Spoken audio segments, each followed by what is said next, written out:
I'm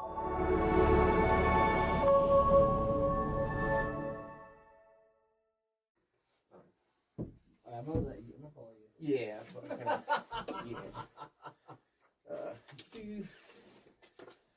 It's a little bit of squeeze. Okay. You know, way she goes. Okay. Cool. The door doesn't close. Okay. You gonna put this back up? I got that. Okay. Cool. Back the mic. I mean, I don't want to smack it like you would someone you love.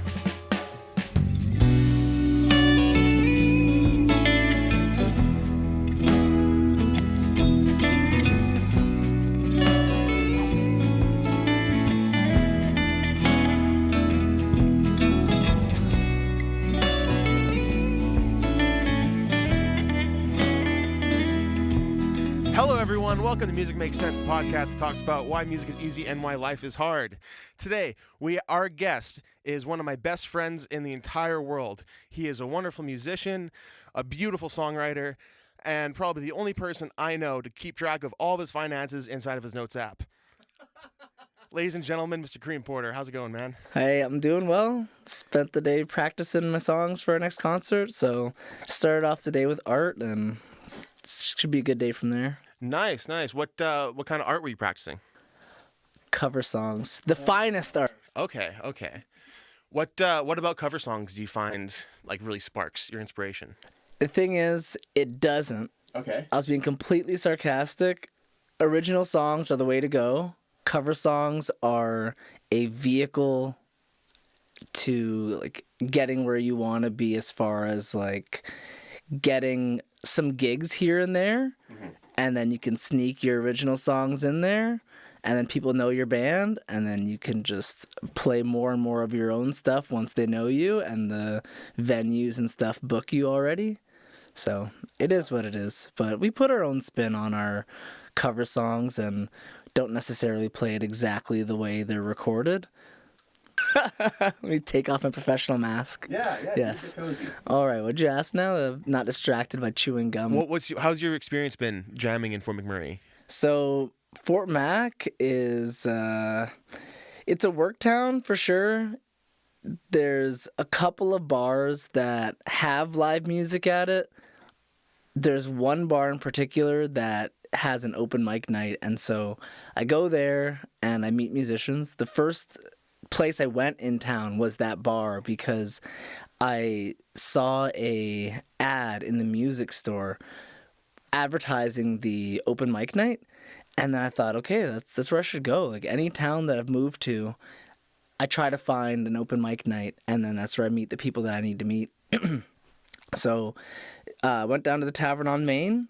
I was riding the bus one night, and I see a guy on the bus headbanging, and he had a guitar case. I'm thinking, man, he must be going to the exact same place as me. And so get off the bus, and again, I had just moved to town, forgot completely where I was supposed to go. And so I asked our headbanging gentleman in the night, does he know how to get to the Tavern on Main? And he says, yeah, of course, I'm on my way there right now. Turns out he was my neighbor, and we jammed that night at the open mic night, and then from there, again, he literally lived in my building. Great coincidence. And from there, we like started jamming regularly, made a little 2-piece band, and then from there, we would just like play at the tavern, and got a drummer together. You might know him, and played some concerts like that at the tavern, and it just evolved like that, like just meeting people, and then like making little music groups, and then going to play shows like that. And then even when he had moved down to Edmonton to pursue music, so proud of them, and then left little old me to bounce around at the open mic, and then the pandemic happened and that shut it down. I mean, that's pretty relatable across the board for people. And then when things opened back up, went out to the bar, and it was packed, and it was just this great just like return of live music in town. Again, met random people, next thing you know, jamming out, putting on a show. Then those guys move. A lot of people move here. That's one of the things about Fort Mac, that because it's a work town, people come here for work, and then if they leave, they leave, and it's just the way it goes. And then a new crop of jammers come out to the open mic, and then if we get along well, like we have the musical chemistry, get together and jam, and then you start putting on shows. It really sounds like your MO is just find people with the right vibe and the right energy, and then everything else just kind of comes secondary. Yeah, really, like it happens like that, and I implore anyone, if you love music and you want to jam, and like wherever you live, there's probably an open mic, and just go out there, meet people, and don't be shy. Just compliment them. Hey man, I really liked what you did up there. I play too. Would you like to play sometime? Or at our open mic in particular, there's not many bass guitarists, but I play bass, so sometimes I just bring mine, and people, they're either, almost everyone's receptive to be like, yeah, play along with me. I love that. You used to tell me about these drum circles that you used to go to. Yeah. Tell me about that. So when I was young, I lived in Florida, and my dad was really into hand percussion, like djembes and congas and that kind of stuff. And so on Friday nights in the old downtown area of where I lived, Melbourne, they had these drum circles, and all these hippies getting together and just drumming. And so I didn't even know that I liked music like that, or like at all. I had no idea that I wanted music to even be a part of my life, but I guess it's just one of those foundations that gets in you, like having that rhythm in you. And then from there we'd go to like hippie jam band festivals, and I'd just be seeing all these hippies, and again, like they'd all have their drums there too, and you just like, yeah, there's like music going on over here at the stages, and there's people dancing, and then over like by like the tents and stuff, there'd just be like these big circles, like 20 people, and they have a big fire in the middle and just drumming. And so it's definitely one of those things that, even though I didn't know it yet, it really inspired me to like seek out music and like see what it could do with like community building, where like everyone just gets to be a part of this. And I think that's one of the things that I really love about music, that is kind of like, if you can speak a language, then now you get to talk to all these people that you might not have anything in common with them at all, but you've got this one thing that bonds you together for this small amount of time. And it could be 3 minutes, like to move away from drum circles, just like music in general, like a song. You could have a bunch of people in the bar doing their own thing, but then a song comes on that everyone knows, and then now you have all these people snap to attention, just wake something up in you, connects people.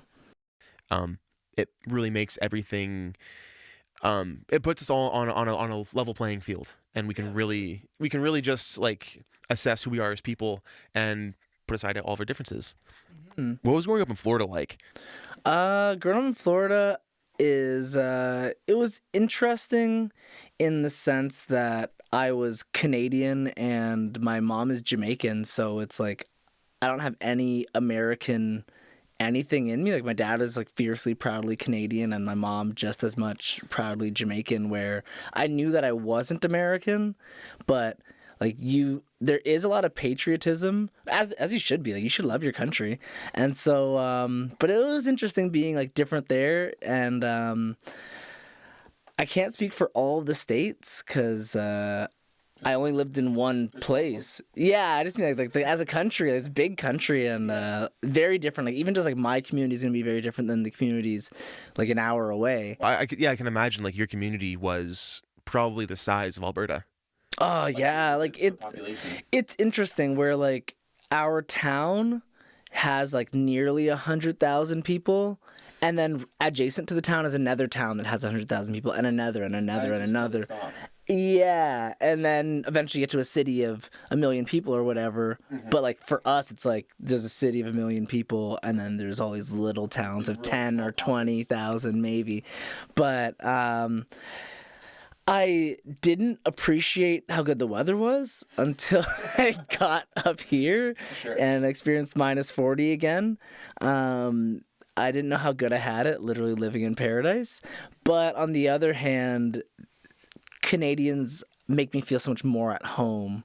And even as a young person that didn't have a lot of worldly knowledge yet, I just felt like just more at home. Like, these are my people. And like, I meet random Canadians across the country, and I still feel that feeling of just more warmth. I don't want to say that Florida is all bad. Just my community itself, just something missing there. But still like going down there and seeing the people I grew up with, and maybe in a way it's kind of like the classic thing of there's a little more focus on individualism and your own path rather than, you know, like the thing we just kind of described of, I mean, just saying that, you know, you just described a big community drum circle and a big sense of community in that aspect in Florida. So maybe like that's the stuff that connects them that way rather than just the minutia of how you doing. I see. Yeah. Another thing was the nature. That was pretty sweet. Just like, I lived on a dirt road, and it was only a few blocks from the main road, but it was just like we lived in the bush, but not away from society, but just our street was just dirt road, barely any houses on it, untouched bush all around you except for where they cleared for houses, and like drainage canals that could have alligators and snakes. And you ever mess with those?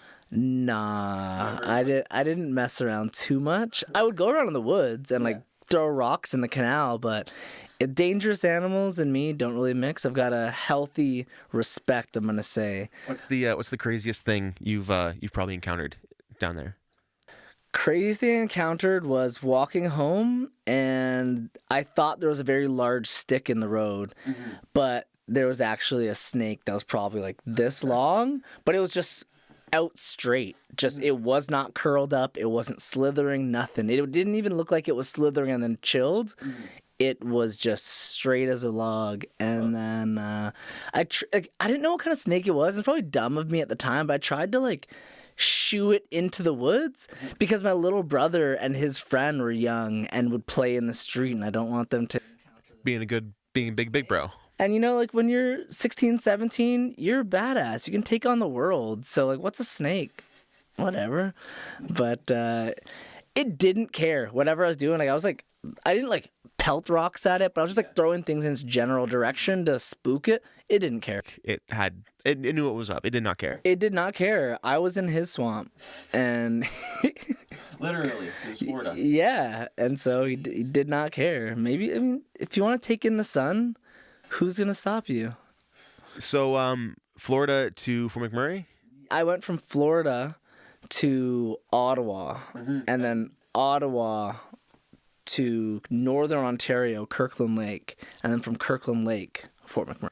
What's the biggest culture difference from being right in the center of it to just above the center of it to being way away from it? So, Ottawa is a small big city where everything is like pretty condensed. It might be pretty expansive with like the suburbs and stuff, but the areas where there's like a downtown or like something going on, there's very small pockets. And I guess there's 1 million people in Ottawa and like Gatineau right across the river, but it doesn't feel like that. And so like whatever like art scene you're a part of or what have you, you see the same people everywhere. And if you're just like walking around downtown, you're going to see the same people. But I really liked Ottawa. I went to school there, and I was, again, part of an open mic scene there as well, where, I mean, getting into residence, there was a couple other guys who had guitars there and could sing. And then so we gravitated toward each other, had our own little residence band. And then we'd go to a couple open mics here and there. And the next year, outside of residence, I met some more musicians. Oh, man. Even better than open mic was I saw a sign that said, talent needed. And I thought, oh man, I've got talent. What do they need? And so they had a play put on by the students that was raising funds to put a roof. There's like a school they're building in Kenya. All they needed was a roof.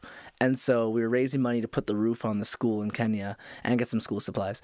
And so everyone came together, but they hadn't written the play yet. And so they collaborated with like everyone who showed up for like, hey, talent needed. And we just like brainstormed a bunch of scenes. And then from there, whoever it was that was running it, they wrote the play from that. Like, it was a musical actually.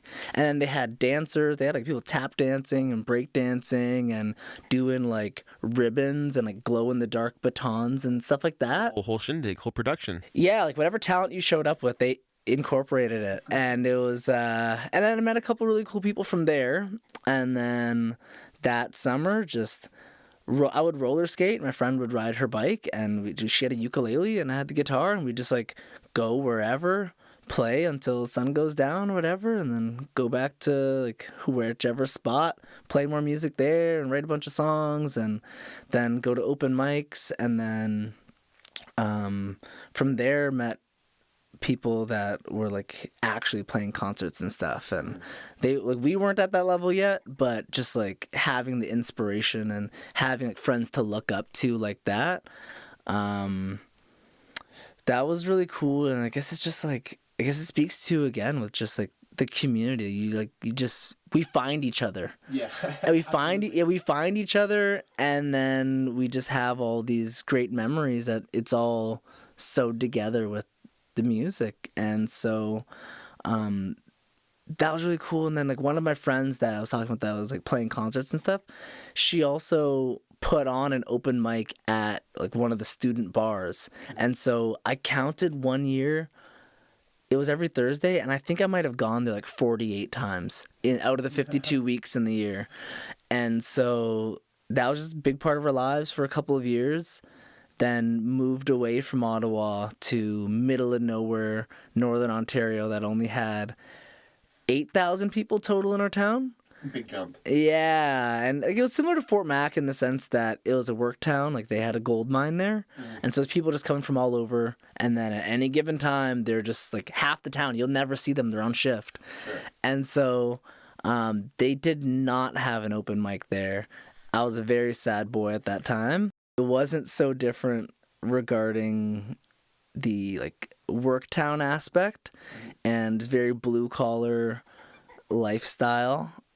But then, but we have an open mic here, and Fort Mac actually has quite a lot going on for being a work town. Oh, absolutely. It's there's a thriving community here. Yeah. It's almost every week there's stuff going on. Every 2 months there's a good big event happening. You just have to look for it. Yeah, really. And it's really cool too that like the Fort McMurray Musicians page on Facebook, very active with people posting everything that's going on in town. There's a guy that even puts up like a write-up of like every week what's happening at every single bar. And even if it's the same thing, like Tavern on Main has the jam every Thursday, and the Black Horse has it on Wednesdays, and there's like music trivia, and there's I know there's live bands every week. There's live bands everywhere every week. At the casino, every bar. EVP has the dance stuff going on. The country bar even. The new one, the Kicking Horse. Kicking Horse. And you see these bands that you've known by other names for so long who play their rock shows every other week or whatever, but then they come to the Kicking Horse under a different name, country themed name. And that's cool to see as well. Just like to see like the lengths people go to. Not saying that you have to go any long distance, because country music gets down, but the lengths people go to find the music community, and the willingness to adapt to get there. Adapting, because it's no short order to put together a whole set list of, I don't know, if you're playing for 3 hours, what is that, like 40, 50s, however many songs? I used to do 350s, and 350s, and that was about 40 to 50 songs, and so 3 50-minute sets. Oh, okay. So we'd play for 50, get off for 20, play for 50, get off for 20, play for 50. Yeah. Mm-hmm. And that was how many songs? About 50, and we would rotate we'd have a rotation of 70, but I would at one point we would know 50. Yeah, that's no short order. No. To have 70 songs to draw from after already having all these other songs in your main band, whatever, and then imagine if you're writing original songs on top of that. It's the work's out there. Yeah, definitely. It's cool that like people can make music their full-time job outside of their other full-time job. And I mean, there's another debate altogether about like, should musicians have to do that? Like, should musicians be able to make a living off music? There are lots of musicians who do, but I just think it's dedication and it's inspiring. It's interesting seeing the dichotomy of the debate of getting paid for the music, whereas other cultures and communities, it's not even like music isn't even seen as a commerce. It's just kind of like a thing you do. Yeah. And how kind of like in a human way, like we were painting on cave walls, we were humming and singing along to around campfires, and it's really only like a recent thing where we make money and we have commercial success doing this thing. And it's really interesting seeing the divide of people thinking about how there could be a lesser form of art if you don't get paid for it, or even if you're getting paid for it but you're not doing quote unquote original music. And that's almost like a hit. But I mean, to me it's all about doing it. You know, absolutely. Like, you know, at the end of the day, if you're out there playing music to people and making a moment happen, that's, you know, what more can anyone ask for? Yeah.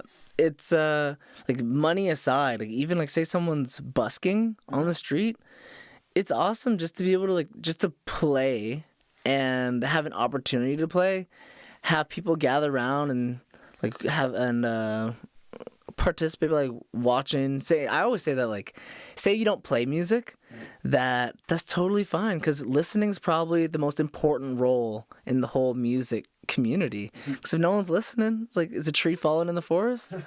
That's so true. And that can be distilled with the listener, as in if no one's there to listen to it, is it really happening? That can be distilled into the musician like of themselves. Of if you're playing music in a group and the musicians aren't listening, is it really is it really a moment happening, or is it just 5 people doing their own thing? Yeah, that's one of the things you got to watch out for, especially if you're playing cover music, to actually listen and enjoy what you're doing instead of just falling into the motion. We're playing this chord progression. The song goes like this, and at this point in the song, it's gonna rise a little bit. I'm gonna do this thing, but there's still a joy to be there, and there's a moment to be had. I think, like, you say, like, I don't even like the song.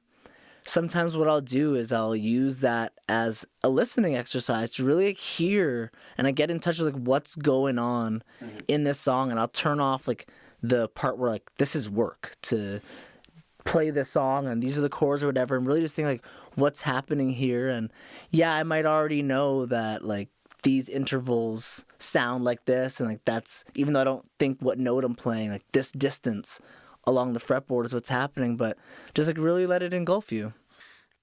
I like how you have the ability to music differently depending on what type of music it is. Because it's very, I mean, musicians, we're probably the most stuck in our way people ever. Being able to set aside your own personal preference and find something within the music, even if you're not enjoying it. I think that's probably the most utilized listening skill you can have. Because, like, you know, you're truly listening to the message outside of everything else. And like, I think that music is like one of the closest things to magic that we have, in the sense that it's literally just vibrations in the air. So interesting how we have to put, we describe sounds as emotions. And even the fact that once you put that sound into an emotion, you're still limiting the bandwidth of what you can feel, or what, you know, is described of what that feeling could be. Yeah, I think it's a matter of like, I guess it's kind of like being in touch with your emotions, where Like it happens when you're watching movies and like the scene, they accentuate whatever is happening emotionally with the touch of the music, and the violins come in and then like instantly just tear up a little bit. And like that can happen in just any like regular songs. It's there if you're listening for it. And if you like allow yourself to be in that moment. And I think that's one of the things that's really beautiful about music, and it's one of the things that's really beautiful about the community in music, is that it can allow us to turn off the other parts of our brain together and really be in the moment and enter like into the, kind of like a flow state. If you're either playing it or you're dancing to it, or we've all listened to this together, and then afterwards we're thinking, oh man, like that was so great. Like we were all you might not say like, yeah, we were all enjoying that together, but that is what it is, and that's what bonds us together. And we make these memories over time together. All right, everyone. After this quick little break, we're going to get back to Kareem, and we're going to talk about some of the personal struggles he has with music and his life.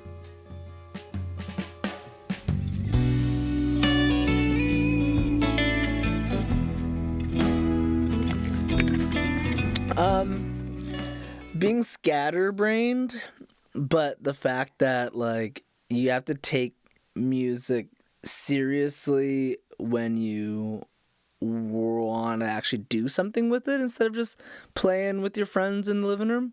And so being a scatterbrained person, you've got to carve out time, and that like sometimes other stuff has to take the back burner, and there's difficulty with like balancing the other things in your life, especially like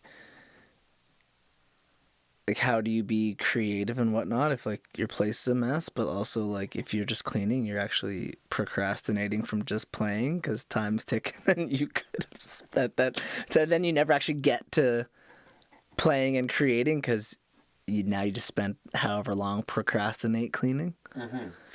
Is there like a world where you think it's not procrastinate cleaning and you're just actually just doing self-care? Yeah, probably, but like time is running out always. It's always never enough time. So one of the things you'd say is this innate fear of running out of time.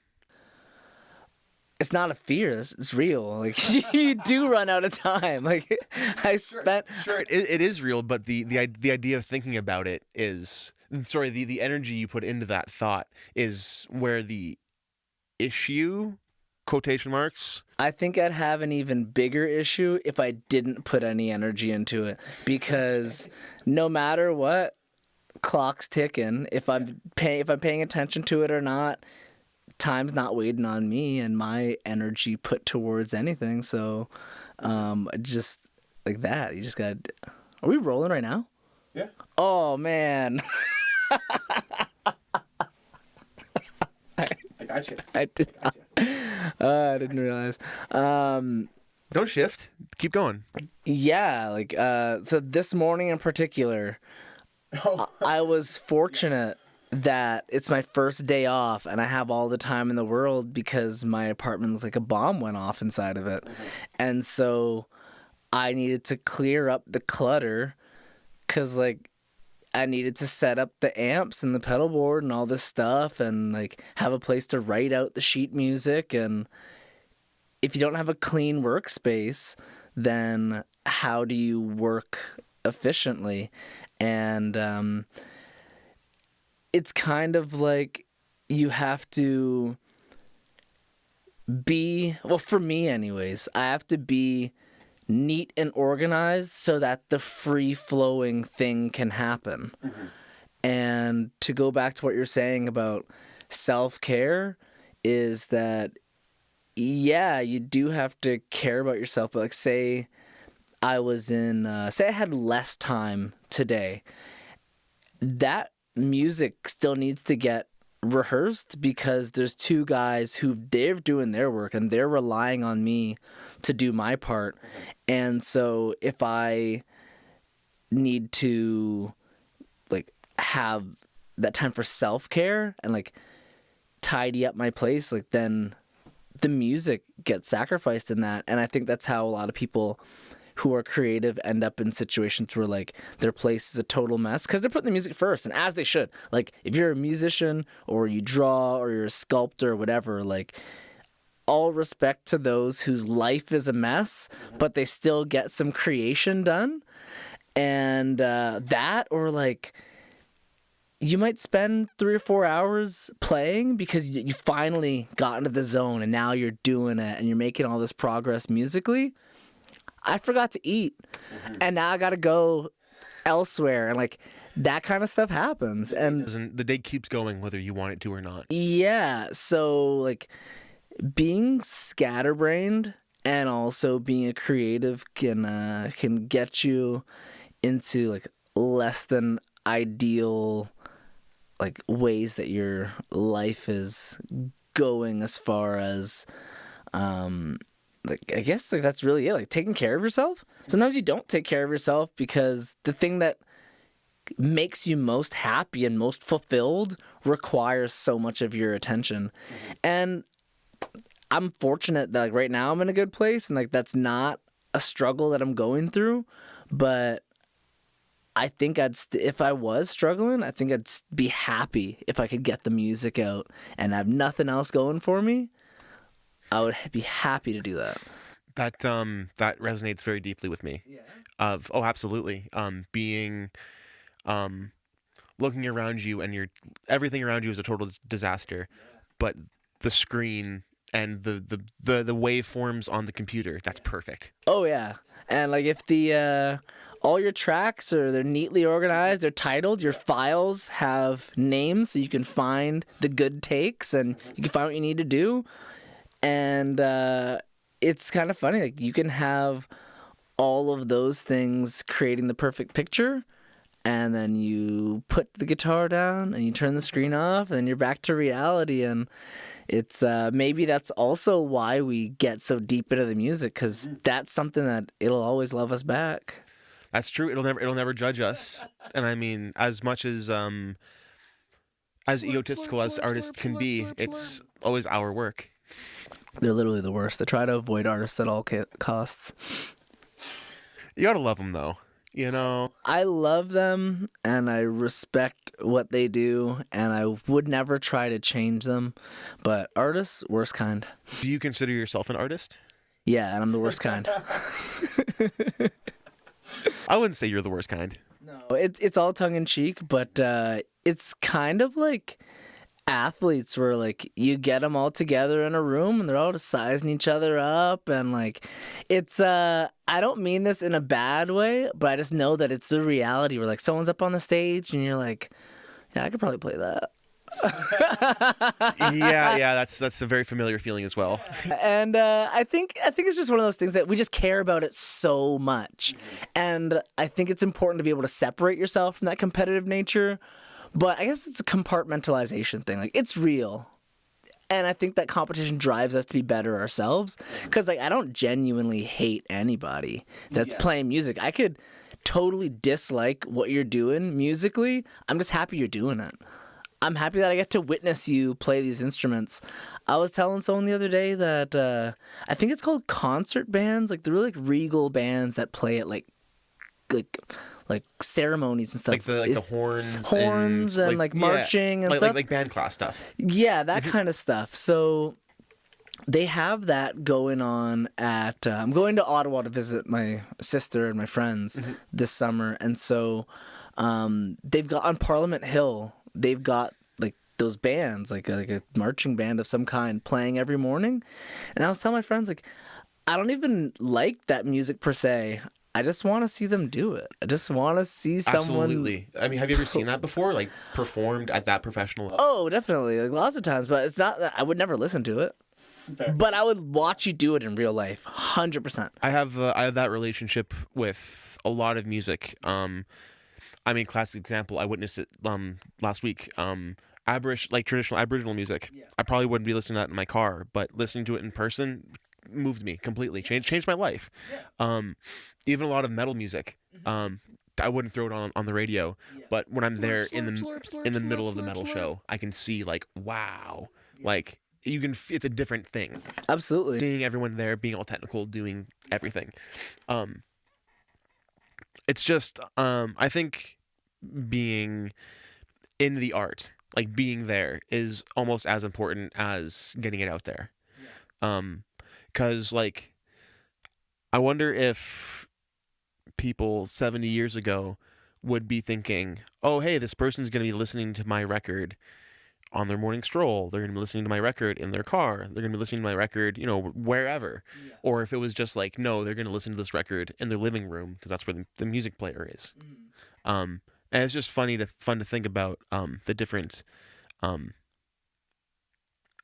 your individual mindset and how that influences how you consume and how the art affects you.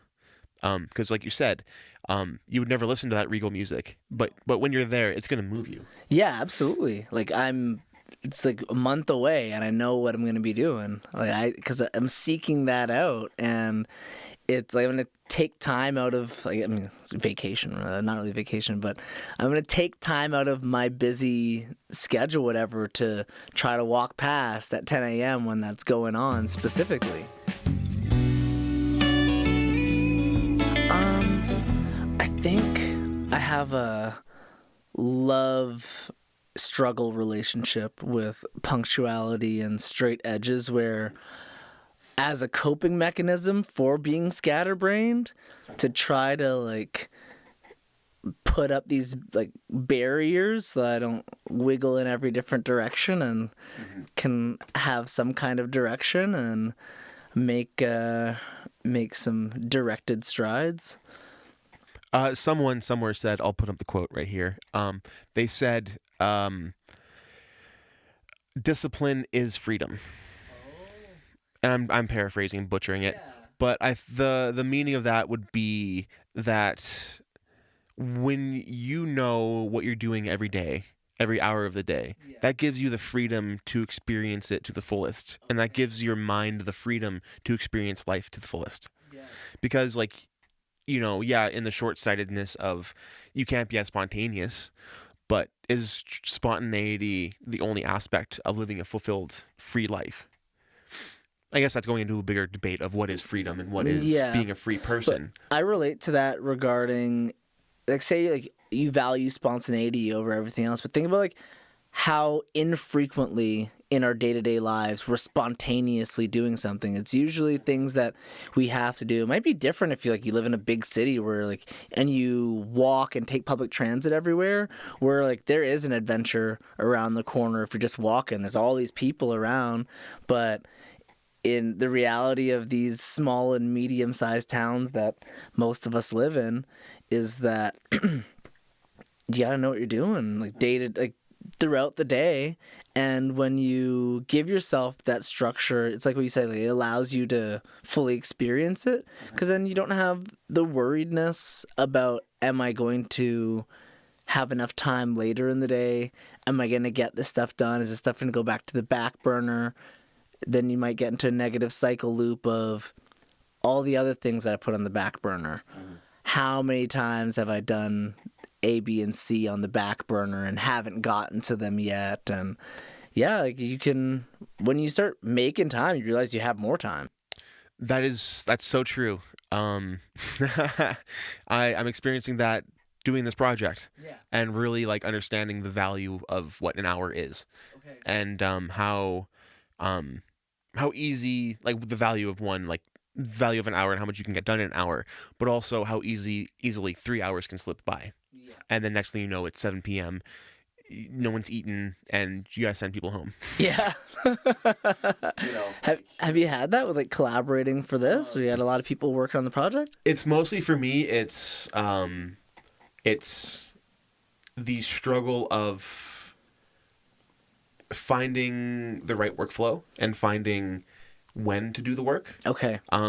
Because I constantly struggle with procrastination and finding I'm a binge bust kind of person. Yeah. So I'd rather binge no work and then cram it all within a day and a half than spread out 30 minutes each day. Yeah.